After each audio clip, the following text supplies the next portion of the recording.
Сәлеметсіздер ме оқушылар? Ана тілі 81-ші сабақ. Бүгінгі сабақтың тақырыбы заттың сын білдіретін сөздер. Балалар, сабақты бастамас бұрын міндетті түрде менің каналыма тіркеліп кетуді ұмытпа. Олай болса, бастайық. Бірінші жаттығу. Тақырып бойынша өлеңнің мазмұнын болжа, өлеңді тыңда. Мұғалім. Мейіріммен бізге қараған бір ағай келді қаладан. Сыйлайды оны бар бала, сыйлайды оны әр адам. Әр сөзі қандай жылы еді, шуақты ыстық жүрегі. Қашан ол жаттап үлгерген, кітапты жатқа біледі. Рахымжан Өтегеновтың өлеңі. Балалар, осы өлеңді ақын мұғалімді қалай сипаттаған?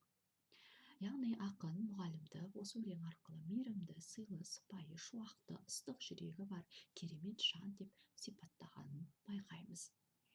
Шуақты, ыстық сөздеріне сұрақ қой. Шуақты, ыстық. Қандай? Шуақты. Қандай?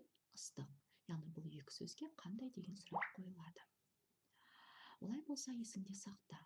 Заттың сынын білдіретін сөздерге қандай, қай деген сұрақтар қойылады. Мысалы, үлкен, таза, биік. Екінші жаттығу өлеңдерді көшіріп жаз. Мұғалім мейірімді адам. Ол барлық баланы жақсы көреді. Бізге сапалы білім береді. Мұғалімді сыйлаймыз. Қандай сұрағына жауап беретін сөздердің астын сыз. Қандай адам? Мейірімді адам. Қандай білім береді? Сапалы білім береді.